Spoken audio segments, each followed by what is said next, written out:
എന്നൊരു പ്രത്യേക അനുഭവം ഉണ്ടാകുന്ന കാലമാണ്. കുജ ഗുരു യുദ്ധമാണ്.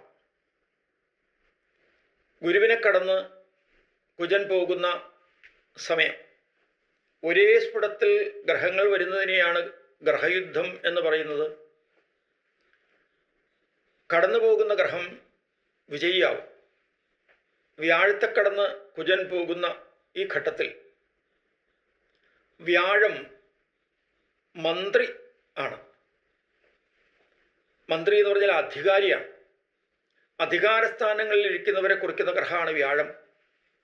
ആ ഗ്രഹത്തെ കടന്ന് ഒരു പാപഗ്രഹം പോകുന്ന സമയത്ത് വ്യാഴം പരാജിതനാകുകയാൽ അധികാരസ്ഥാനങ്ങളിൽ ഇരിക്കുന്ന ആളുകൾക്കും ഉന്നത ഉദ്യോഗസ്ഥാനങ്ങളിൽ ഇരിക്കുന്ന ആളുകൾക്കും അതുകൊണ്ട് ചില ക്ലേശങ്ങൾ ഉണ്ടാകാൻ സാധ്യതയുണ്ട്. സ്ഥാനനഷ്ടം ചിലർക്കുണ്ടാകാം. രോഹിണി നക്ഷത്രത്തിൽ സഞ്ചരിക്കുന്ന വ്യാഴത്തിനാണ് ഇങ്ങനെ അപജയം സംഭവിക്കുന്നത് എന്നതിനാൽ രോഹിണി, അത്തം, തിരുവോണം നക്ഷത്രക്കാർ വളരെ ശ്രദ്ധിക്കേണ്ടതുണ്ട്.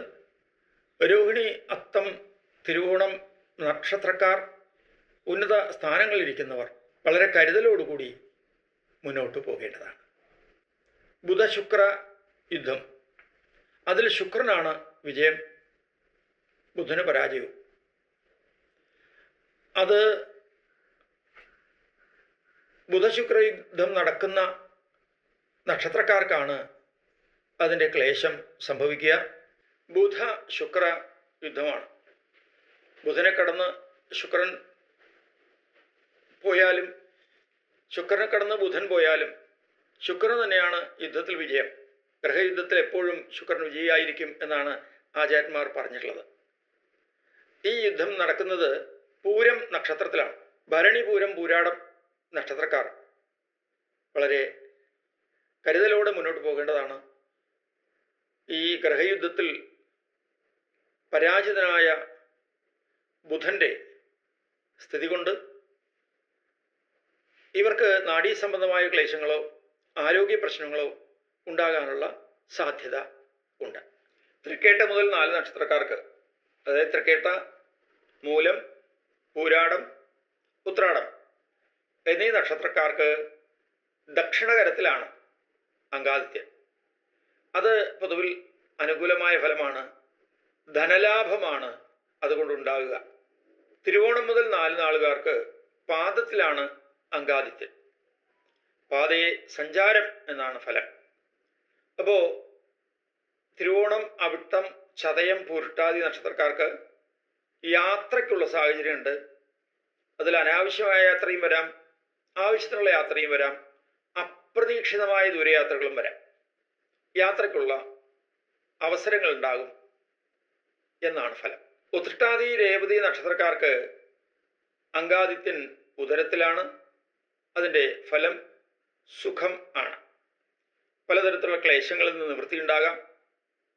അതുപോലെ അസുഖങ്ങൾ പെട്ടെന്ന് ഒഴിവായി വരാം. ഇങ്ങനെയുള്ള സാഹചര്യമാണ് ഈ നക്ഷത്രക്കാർക്ക് ഉള്ളത്. ഇത് കൂടാതെ സംക്രമവശാൽ മറ്റൊരു തരത്തിലും കൂടി ആചാര്യന്മാർ ചില ഫലങ്ങളെ പറഞ്ഞിട്ടുണ്ട്. അതുകൂടി ഒന്ന് വ്യക്തമാക്കാം. അശ്വതി നക്ഷത്രക്കാർക്ക് ചില അപകടങ്ങളുടെ സാധ്യത സംക്രമവശാൽ ഉണ്ടാകുമെന്നാണ് ഫലം പറയുന്നത്. അതുപോലെ ഭരണി നക്ഷത്രക്കാർക്ക് രോഗാദി ദുരിതങ്ങൾക്കുള്ള സാഹചര്യം ഉണ്ടാകും. കാർത്തിക നക്ഷത്രക്കാർക്ക് പലതരത്തിലുള്ള ലാഭം വന്നു ചേരും എന്നാണ്. രോഹിണി നക്ഷത്രക്കാർക്ക് വളരെയധികം അധ്വാനത്തിൻ്റെ സമയമായിരിക്കും ഇപ്പോൾ. മകയിര നക്ഷത്രക്കാർക്ക് ബന്ധനത്തിനുള്ള സാധ്യതയുണ്ട്, ശ്രദ്ധിക്കണം. തിരുവാതിര നക്ഷത്രക്കാർക്ക് ധനലാഭം ആചാര്യന്മാർ പറഞ്ഞിരിക്കുന്നു. പുണർദം നക്ഷത്രക്കാർക്കും പലതരത്തിലുള്ള ഐശ്വര്യം ഉണ്ടാകുമെന്നാണ്. പൂയം, ആയില്യം, മകം നക്ഷത്രക്കാർ രോഗം, അപകടം എന്നിവ നേരിടുന്നതിനുള്ള സാഹചര്യം ഉണ്ടാകുന്നതിനാൽ യാത്രാവേളകളിൽ വളരെ ശ്രദ്ധിക്കണം. പൂയം, ആയില്യം, മകം ഈ നക്ഷത്രക്കാർ പ്രത്യേകം ശ്രദ്ധിക്കണം. ഉത്തര നക്ഷത്രക്കാർക്ക് നിലവിലുള്ളതിൽ നിന്നും വളരെയധികം അധ്വാനം ചെയ്യേണ്ട സാഹചര്യം അപ്രതീക്ഷിതമായി കൂടുതൽ ജോലി ചെയ്യേണ്ട സാഹചര്യങ്ങളൊക്കെ ഉണ്ടാകാം. ചിത്തിര ചോതി നക്ഷത്രക്കാർക്ക് ധനലാഭവും ഐശ്വര്യവുമാണ് ഈ സംക്രമം കൊണ്ട് ഉണ്ടാകുന്നതെന്നാണ് ആചാര്യന്മാരുടെ അഭിപ്രായം. വിശാഖ നക്ഷത്രക്കാർക്ക് അപ്രതീക്ഷിതമായ ചില ചിലവുകൾ വന്നു ചേരും. അപ്രതീക്ഷിതമായ ചില ധനനഷ്ടവും വന്നു ചേരാൻ സാധ്യതയുണ്ട്. അനിഴം കേട്ട നക്ഷത്രക്കാർക്ക് ധനലാഭത്തിനുള്ള സമയമാണ്. അവരുടെ പ്രവൃത്തി കൊണ്ട് ധനലാഭം ഉണ്ടാകാനുള്ള സാഹചര്യം ഇവിടെ കാണുന്നുണ്ട്. ആചാര്യന്മാർ അപ്രകാരമാണ് പറഞ്ഞിരിക്കുന്നത്.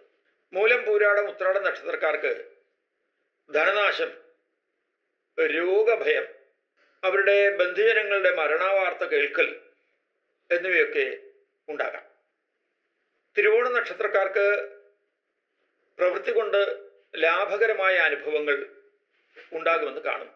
അവിട്ടം ചതയം നക്ഷത്രക്കാർക്ക് പലതരത്തിലുള്ള അധ്വാനവും ആ അധ്വാനത്തിലുള്ള ചില ക്ലേശങ്ങളും ഉണ്ടാകുമെന്നാണ് ആചാര്യ അഭിപ്രായം. പൂരുട്ടാതി ഉത്രട്ടാതി നക്ഷത്രക്കാർക്ക് ധനലാഭവും ഐശ്വര്യവും ഉണ്ടാകുമെന്നാണ് സംക്രമഫലം. രേവതി നക്ഷത്രക്കാർക്ക് ധനനഷ്ടത്തിനുള്ള സാധ്യതയുമാണ് പറയുന്നത്. നമസ്തേ.